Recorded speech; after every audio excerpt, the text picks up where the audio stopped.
तो चलिए, मैं हूँ डीके सर और आप लोग देख रहे हैं डीके सर क्लासेस। जैसा कि मैं बताया था कि आप लोगों को जो बिहार में शिक्षक की बहाली हो रही है और एक चरण की बहाली हो गई, दूसरे चरण की बहाली के लिए फिर नोटिफिकेशन जारी हो गया है। तो उसी से संबंधित मैं आप लोगों को साइंस के जो क्वेश्चन हैं वो सभी साइंस के क्वेश्चन बताने वाले हैं और बहुत महत्वपूर्ण है। आप एकदम निश्चित समझ लीजिए कि इसी तरह के आप लोगों को क्वेश्चन उस परीक्षा में जो साइंस से आएंगे वो निश्चित रूप से इसी तरह से पूछे जाएंगे। हाँ, हो सकता है इससे दूसरा अलग क्वेश्चन लिखने का टेक्निक अलग हो, वस्तुनिष्ठ प्रश्न रहेगा, 4 में 1 मारना है, लेकिन जो चीजें आप लोग को बताई जा रही है इसमें से निश्चित आप लोग को 100% लड़ेगा, ऐसा ही प्रश्न आप लोग को आएगा। अगर इन प्रश्नों को हम जान जाते हैं तो निश्चित रूप से आपका जो है उसमें प्रश्न आप मार सकते हैं।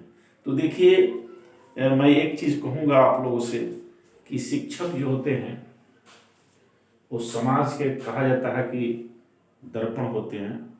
सभी लोग शिक्षक में अपनी चेहरा देखते हैं और एक शिक्षक का स्थान, एक गुरु का स्थान बहुत ऊंचा होता है। कहा जाए तो गुरु का स्थान एक श्लोक के माध्यम से समझाया गया है कि गुरु ब्रह्मेश्वर गुरु साक्षात परम ब्रह्म तस्मै श्री गुरुवे नमः। ये गुरु का स्थान जो है, ये जो आप ब्रह्मा विष्णु ईश्वर की जो कल्पना करते हैं, इस कल्पना इससे भी बहुत आगे है। गुरु का स्थान का कोई मतलब कि उसके सामने कोई है ही नहीं। एक दोहा मिलता है, गुरु गोविंद दो खड़े काको लागू पाए, बलिहारी गुरु आपनों की गोविंद दियो बताए। किसी के दरवाजे पर एक समय गुरु और भगवान दोनों आ गए और गुरु बताने लगे कि नहीं, पहले भगवान बताने लगे कि पहले नहीं, गुरु को प्रणाम करो। तो इस तरह से गुरु की महत्ता बहुत है। हम लोगों को, हम सभी चीजें, मैं बायोलॉजी का स्टूडेंट रहा हूं और बायोलॉजी पढ़ते समय मैं हर चैप्टर को, जो चैप्टर आप लोगों को सामने पढ़ा रहा हूँ, इस चैप्टर को बहुत टीचर तो छूते नहीं है, बहुत सारे स्कूलों में छुआ भी नहीं जाता है इसको। मैं हकीकत कर रहा हूँ, जो विद्यार्थी हैं अपने विद्यालय में टीचर से देख लीजिएगा, जैसे एक चैप्टर आता है वो छोड़कर आगे बढ़ जाते हैं। क्यों? क्योंकि उनको बच्चों को समझाने, उस शैली देने, उस बात को कहने में कहीं अगर अंतर हो जाए, कहीं सही ढंग से उस बात को न रखाया तो हमारी जो बच्चियां हैं, बच्चे हैं, उसको गलत तरीके से ले लेते हैं। जैसे अभी एक तत्काल की घटना आप लोगों को बता रहे हैं, हमारे बिहार के मुख्यमंत्री नीतीश कुमार जी अभी विधानसभा में बोल रहे थे और बोलते बोलते उन्होंने जो बात कहना चाहिए, जो बात कहने के लिए वो प्रयास कर रहे थे, वो बात उन्होंने कहने का सेंस उनका ठीक था। मतलब कि जो बात कहना चाहते थे वो है, लेकिन उसको कहने में उनको नहीं आया। जिस सेंस के माध्यम से, जिस तरीके से उसको कहना चाहिए था, कहीं ना कहीं उसमें उन्होंने गलत बोल दिया। और गलत बोलने का मतलब हुआ कि जो शब्द का चयन उन्होंने किया वह शब्द जो था गलत था, जिसके चलते एक बहुत खराब मैसेज समाज में गया। महिलाओं के प्रति लगा कि अरे गलत सोचते हैं, जबकि ऐसा नहीं है। उनका कहने का तरीका गलत हो सकता है, कहने का उनका सेंस गलत गया, लेकिन क्यों सेंस गलत गया? क्योंकि वो जो कहने का उनका भाव था, जो शब्दों का चयन किए, जिस तरीके से, वो कहीं ना कहीं गलत था। ऐसा नहीं करना चाहिए। तो देखिए, चूंकि इसमें बायोलॉजी पढ़ाते समय जनन, मैं तो कहता हूं, मैं जनन में हर चीज पढ़ा देता हूं अपने बच्चों को।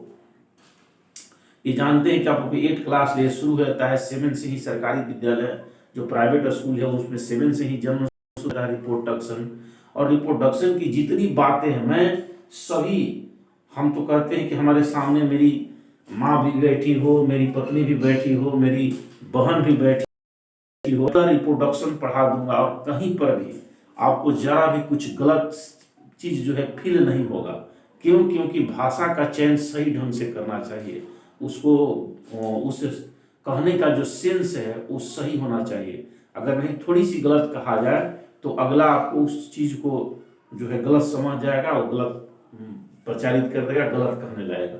तो इसलिए ऐसा ना हो जैसे हमारे नीतीश जी का जवान से कुछ ऐसा निकल गया, वो माफ़ी भी मांग लिए हैं महिलाओं से, लेकिन फिर भी ऐसा नहीं होना चाहिए। तो चलिए हम भी देर न करते हुए, आज लंबा थोड़ा क्लास होने वाला है, लेकिन एकदम निश्चित रूप से याद कर लिए इन क्वेश्चनों में से आपको इस बिहार शिक्षा जो बिहार शिक्षक प्रतियोगिता परीक्षा है बीपीएससी के द्वारा जो लिया जाता है दूसरे चरण का, उसमें निश्चित रूप से आएगा, इसलिए इसको इग्नोर न करते हुए आप लोग निश्चित रूप से देख लीजिएगा। तो चलिए देखिए, रिप्रोडक्शन का ये दूसरा क्लास है। मैंने यहाँ लिखा है कि रिप्रोडक्शन का ये दूसरा क्लास है। इसके पहले वाले क्लास में बता दिए थे, हमने कहा कि रिप्रोडक्शन से आप लोग को उसमें बहुत बारीकी से क्वेश्चन आ रहा है, तो जो जो चैप्टर से उसमें क्वेश्चन आ रहा है साइंस से, मैंने उसका सबका चुनाव कर लिया, उसमें से आप लोगों को बता देंगे। तो रिप्रोडक्शन से आज एक क्वेश्चन दूसरा है। अब इसमें पहला क्लास में आप लोग को बता दिए, दूसरा क्लास है। इन दोनों क्लासों को ध्यान से देख लीजिएगा, आपका बायोलॉजी से इस चैप्टर से रिप्रोडक्शन से क्वेश्चन पकड़ा जाएगा। तो चलिए देखते हैं। देखिए, इसमें रिप्रोडक्शन में क्या है, जनन एक प्रक्रिया है जिसके द्वारा हम लोग अपने जैसे जीव उत्पन्न करते हैं। तो इसमें जो है हाइड्रा में किस प्रकार का जनन होता है, हाइड्रा एक जीव है और हाइड्रा में किस प्रकार का जनन होता है, बहुत इंपॉर्टेंट है, कई बार पूछा है। तो ये सिर्फ शिक्षक की बहाली वाली प्रतियोगिता के लिए नहीं, आप लोग को अदर परीक्षा के लिए भी, जिसमें भी साइंस आता है उस सब के लिए इंपॉर्टेंट है। तो देखिए, हाइड्रा में किस प्रकार का जनन होता है, तो हाइड्रा में आप लोग का अलैंगिक जनन होता है। अलैंगिक जनन किसे कहते हैं, यानी जिसमें सेक्स ऑर्गन भाग नहीं लेता है। तो चलिए अब दूसरा क्वेश्चन आप देखिए। दूसरा क्वेश्चन है अमीबा में एक क्या होता है, अमीबा और हाइड्रा दोनों एक कोशिकीय जीव हैं। तो अमीबा में एक कोशिकीय जीव हैं दोनों। तो अमीबा में अलैंगिक जनन की किस विधि से जनन होता है। देखिए, गहराई से थोड़ा क्वेश्चन कर दिया, ध्यान से समझिए, समझ जाएंगे। तो कह रहा है कि अमीबा में अलैंगिक जनन की किस विधि से जनन होता है। तो देखिए, इसमें होता है विखंडन। क्या होता है, विखंडन। यानी जो अमीबा होता है, ये अमीबा का शरीर दो टुकड़ों में बढ़ जाता है, ये दो टुकड़ों में बढ़ करके दो अमीबा बन जाता है, और इस तरह से एक से अमीबा दो बन जाता है। इस क्रिया को कहते हैं विखंडन, याद रखिए। इसके बाद दूसरा और बहुत विज्ञान से संबंधित है, आपको माने बहुत गहराई से विज्ञान से संबंधित है, इसको समझिएगा।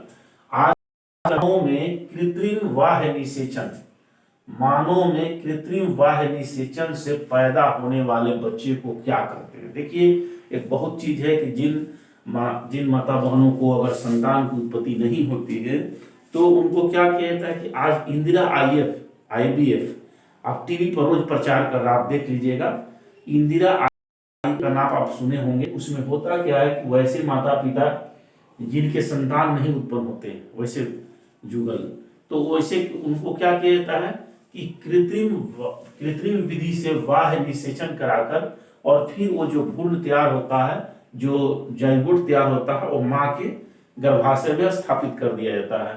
तो इससे जो बच्चे पैदा होते हैं उसको क्या कहते हैं। तो देखिए, इसका एक नाम दिया गया है, उसको परखनली शिशु कहते हैं। क्या कहते हैं, परखनली शिशु ना।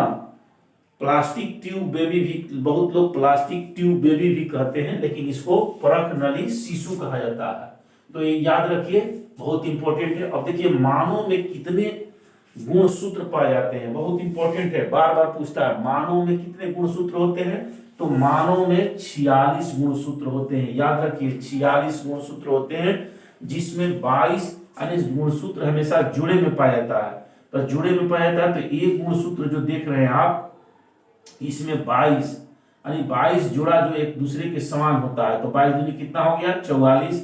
और दो जो गुणसूत्र होते हैं, उसको इस गुणसूत्र को हम लोग कहते हैं ना लिंग निर्धारण क्रोमोसोम, यानी XY पुरुष में और XX महिला में। तो देखिए, ये जो है ये 44 और 2 मिलकर क्या हो गया 46, यानी यही 46 गुणसूत्र होते हैं मानव में। तो इसको याद रखना। देखिए, अगला जो क्वेश्चन है बहुत इंपॉर्टेंट, मानव में लिंग निर्धारण गुणसूत्र कितने होते हैं। तो अभी तो बता दिए, मानव में लिंग निर्धारण क्रोमोसोम जो होते हैं, लिंग होने वाले क्रोमोसोम, उनकी संख्या होती है 2। देखिए, XX और XY XX है महिला में और XY हो गया पुरुष में, तो 2 होते हैं, 1 1 2 2 होते हैं।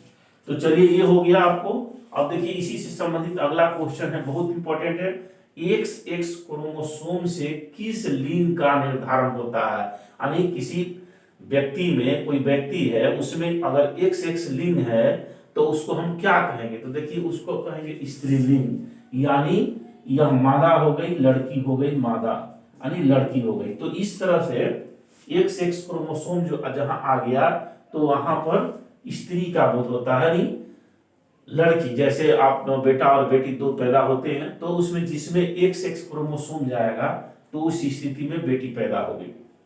अब देखिए अगला क्वेश्चन जो है बहुत इंपॉर्टेंट है, प्रसव में सहायता करने वाले हार्मोन कौन है। प्रसव क्रिया में सहायता करने के लिए जब बच्चे जन्म होते हैं तो उस स्थिति को हम लोग कहते हैं प्रसव क्रिया। तो प्रसव क्रिया में सहायता करने वाले हार्मोन कौन है, इसका नाम है ऑक्सीटोन। ऑक्सीटोन इस हार्मोन का नाम है। ये प्रसव क्रिया में क्या करता है, सहायता करता है, जिससे वो बच्चा आसानी से पैदा हो जाता है। तो देखिए अगला क्वेश्चन है, अगला क्वेश्चन बहुत इंपॉर्टेंट है, प्रथम रजोधर्म को क्या कहा जाता है। देखिए रजोधर्म जो महिलाएं जब मैच्योर हो जाती हैं, जो हमारी बच्चियां परिपक्व होने लगती हैं, तो उसको क्या कहा जाता है, मतलब मान के चलिए कि 8 से 12 वर्ष की अवस्था जो होती है, तो इस 8 से 12 वर्ष की अवस्था में जो होता है तो उनके अंदर जो है रजोधर्म की शुरुआत होती है। तो रजोधर्म की जो शुरुआत होती है, तो जो पहला रजोधर्म शुरू होता है, प्रथम रजोधर्म को क्या कहते हैं, पहला जो रजोधर्म शुरू होता है उसको मीनार्की कहा जाता है। याद रखिए, बहुत बार पूछता है मीनार्की, या इसको रजो दर्शन कहते हैं, इसको कहेंगे मीनार्की या रजो दर्शन, प्रथम वाले को। अब संतान के लिंग के लिए कौन उत्तरदायी होता है। देखिए कभी कभी आप समाज में देखिएगा कि किसी व्यक्ति को बार बार लड़की ही पैदा हो रही है तो क्या करता है कि अपनी पत्नी को मारता है, गाली देता है। सास भी जो होती है, हमारी बूढ़ी माताएं, वो भी अपनी बहू को, पतोह को मारने लगती है, गाली देती है, इसको बार बार जो है लड़की पैदा हो रही है। लेकिन यहाँ देखिए साइंस कह रहा है, विज्ञान कह रहा है कि होने के लिए जो उत्तरदायी है, या लड़का पैदा होने के लिए जो उत्तरदायी क्रोमोसोम है वो पुरुष में होता है। देखिए XX जो है ये पुरुष का क्रोमोसोम है, और XY पुरुष का है, और XX जो है महिला का है, मादा का। तो इसमें जो है लिंग निर्धारण करने वाला जो क्रोमोसोम है वो पिता का ही होता है, ये पिता का ही है। जैसे देखिए यहाँ पर XY जो हो गया पिता का, XX माँ का हो गया। तो इसमें से जब अगर XX क्रोमोसोम आ गया तो XX आया था, देखिए ये लड़की हो गई, और यहाँ से Y और X आ गया तो ये समझिए कि लड़का हो गया। तो इस तरह से पिता का क्रोमोसोम ही बेटा या बेटी पैदा करने में उत्तरदायी होता है, यही जिम्मेवार होता है। तो इसलिए याद रखिएगा, संतान के लिंग के लिए कौन उत्तरदायी होता है, पिता। कौन उत्तरदायी होता है, पिता, या पिता का जो क्रोमोसोम है वो जिम्मेवार होता है। अगला देखिए बहुत इंपॉर्टेंट क्वेश्चन है, फैलोपियन ट्यूब। फैलोपियन ट्यूब की लंबाई कितनी होती है। ये मदा के शरीर में होती है, तो मदा के शरीर में होता है, फीमेल के शरीर में होता है। तो फैलोपियन ट्यूब जो होती है, उस ट्यूब से हो करके जो अंडाणु तैयार होते हैं, अंडाशय में जो अंडाणु तैयार होते हैं वो फैलोपियन ट्यूब के माध्यम से हो करके गर्भाशय में जाते हैं। तो इस नली की लंबाई कितनी होती है, तो इस फैलोपियन ट्यूब की नली की लंबाई होती है 10 से 15 सेंटीमीटर, 10 से 15 सेंटीमीटर। अगला क्वेश्चन जो बहुत इंपॉर्टेंट है, अंडाणु कितने दिनों में परिपक्व हो जाते हैं। देखिए बहुत लोग इस चीज को नहीं समझते हैं, और हमारे जो भी चाहे वो माताएं हैं, बहनें हैं, जो भी हैं, और चाहे पुरुष हो, तो साइंस की जानकारी न होने के कारण बहुत सारे आप रियल केस में देखिएगा, जो हमारे बिहार में कहिए या भारत में शिक्षा है, शिक्षित लोग नहीं है, तो शिक्षित नहीं होने के कारण भी बहुत लोग को संतान उत्पत्ति करने में जो है दिक्कत होता है। इस चीज को समझना है, सब साइंस को समझ जाएंगे तो हमको लग रहा है कि 99% जो है वो पुरुष और महिला संतान उत्पत्ति करने में लगभग सक्षम हो जाएंगे। 99%। 1% रियर केस में कोई कारण है, कोई बीमारी है तो दिक्कत होता है। क्यों? क्योंकि इसमें साइंस छुपा हुआ। देखिए क्या है, साइंस कह रहा है कि अंडाणु कितने दिन में परिपक्व हो जाते हैं। तो अंडाणु जो है 14 दिन में परिपक्व हो जाते हैं। ध्यान से समझिएगा, थोड़ा सा मैं बता दे रहा हूं। तो 14 दिन में जब अंडाणु परिपक्व होंगे तो रजोधर्म जिस दिन शुरू होता है, मान ली महिला के जिस दिन रजोधर्म शुरू होता है, उसके 14 दिन के बाद अंडाणु परिपक्व होंगे। अगर इस डेट को आप जान लीजिए और इस डेट के अंदर अगर सेक्सुअल संबंध, रिलेशनशिप वगैरह स्थापित किया जाता है तो निश्चित रूप से आपको ये जो मैंने कहा 99% ये सफल हो जाएगा। लेकिन अब इस चीज को नहीं जानिएगा, नहीं समझिएगा तो फिर इसमें परेशानी होती है। तो चलिए बहुत बढ़िया, अगला क्वेश्चन जो है देखिए, एक हाइमेन झिल्ली, हाइमेन झिल्ली को किस नाम से जाना जाता है? हाइमेन झिल्ली को किस नाम से जाना जाता है? हाइमेन झिल्ली को सील कहा जाता है। हाइमेन झिल्ली को क्या कहा जाता है? सील। तो ये बहुत इंपॉर्टेंट क्वेश्चन है। हाइमेन झिल्ली एक होती है जो सेक्सुअल रिलेशन बनाने के समय जो झिल्ली जो है टूट जाती है, और इसी झिल्ली को कहते हैं कि सील भंग हो गया, मतलब सील भंग होना कहते हैं, झिल्ली टूट जाती है। तो ये चीज है। हाइमेन झिल्ली को किस नाम से जानते हैं? सील के नाम से जानते हैं। अगला क्वेश्चन है, अंडाणु को परिपक्व करने में कौन सा हार्मोन मदद करता है? ये अंडाणु जो उत्पन्न होते हैं इसको परिपक्व होने में, न स्वस्थ होने में, वृद्धि करने में कौन सा हार्मोन सहायता करता है? देखिए ये हार्मोन है एफ एस एच हार्मोन। याद रखिए एफ हार्मोन है जो अंडाणु को परिपक्व होने में सहायता करता है। अगला जो क्वेश्चन है, अगला क्वेश्चन है, पुरुष हार्मोन कितने समय तक, यानी पुरुष हार्मोन कितने समय तक जिंदा रहते हैं? ये थोड़ा सा क्वेश्चन आप सुधार लीजिए। पुरुष हार्मोन न कह करके यहां पुरुष शुक्राणु या स्पर्म कह सकते हैं। स्पर्म यानी पुरुष शुक्राणु या स्पर्म कितने दिन तक जिंदा रहते हैं? ध्यान दीजिए, जो पुरुष के शरीर से स्पर्म निकलता है, शुक्राणु निकलता है, तो अगर शरीर से बाहर निकल गया तो कुछ ही मिनट में मर जाएगा। शरीर से बाहर अगर निकल गया तो उस कुछ ही मिनट में मर जाएगा। लेकिन अगर यही स्पर्म अगर फीमेल के शरीर में चला जाता है तो वह कम से कम 4 से 5 दिन तक जिंदा रहता है। तो अगर फीमेल के शरीर में चला गया तो 4 से 5 दिन तक जिंदा रहता है। और इस 4 से 5 दिनों के अंदर अगर अंडाणु से इनको अंडाणु से मुलाकात हो जाती है, मिलन हो जाता है, तो उस स्थिति में क्या होता है, इस अंडाणु को फर्टिलाइज कर देता है, और फर्टिलाइज करने के बाद जो है वो सेल तैयार होने लगता है, और फिर जाइगोट बनता है, फिर वो भ्रूण बनता है, और फिर लास्ट में इन्फेंट चाइल्ड में परिवर्तित हो जाता है। तो इस तरह से बहुत अंतिम क्वेश्चन जो है बहुत इंपॉर्टेंट है। देखिए अंतिम रजोधर्म को क्या कहा जाता है? अंतिम, जब हम लोग का उम्र ज्यादा, महिलाओं की उम्र जो है लगभग 35 से आगे बढ़ने लगता है, 40 की तरफ जाने लगता है, तो उस स्थिति में 35 से जैसे जैसे बढ़ता है धीरे धीरे, बहुत सारे लोग में 40 वर्ष तक चला जाता है, कुछ में 35 वर्ष तक खत्म हो जाता है। तो ये जो रजोधर्म की स्थिति है जो समाप्त हो जाती है, जब लास्ट हुआ उसके बाद अब नहीं, तो उस अंतिम जो रजोधर्म है उसको हम लोग क्या कहते हैं? उसको कहते हैं रजो निवृत्ति। यानी रजो निवृत्ति का मतलब रजो से अब निवृत्ति हो गया, तो इसको कहते हैं रजो निवृत्ति, या इसको कहते हैं मेनोपॉज। मेनोपॉज कहा जाता है इसको, मेनोपॉज क्या है याद रखिए। तो चलिए आज के बहुत इंपॉर्टेंट क्वेश्चन जो आप लोगों को बता दिए, ये क्वेश्चन निश्चित रूप से आपको अब वस्तुनिष्ठ में आएगा, लेकिन अगर इसको आप जान गए तो निश्चित रूप से आप सारे क्वेश्चन मार देंगे। तो देखिए मैंने जो चीज आप लोगों को सामने जो भाषा रखा, जिस भाषा का मैंने प्रयोग किया, इस भाषा में आप देखेंगे कि मैंने जो चीजें आप लोगों को कहा, हम तो बायोलॉजी जब पढ़ाते हैं तो हर चीज का मैंने मतलब क्लियर बता देते हैं सारा चीज, लेकिन कहीं भी आपको अभद्रता का कहीं भी नामो निशान नहीं मिलेगा, क्योंकि हम शिक्षक हैं, हम लोग को पता है कि किस भाषा का कब प्रयोग करना है, कैसे भाषा को रखना है, बच्चों के सामने कैसे रखना है। हम लोग का जो विद्यालय होता है, तो अधिकांश विद्यालय हम लोग का जो होता है को एजुकेशन का आप लोग सिस्टम है, जहाँ लड़के और लड़कियां एक साथ पढ़ते हैं।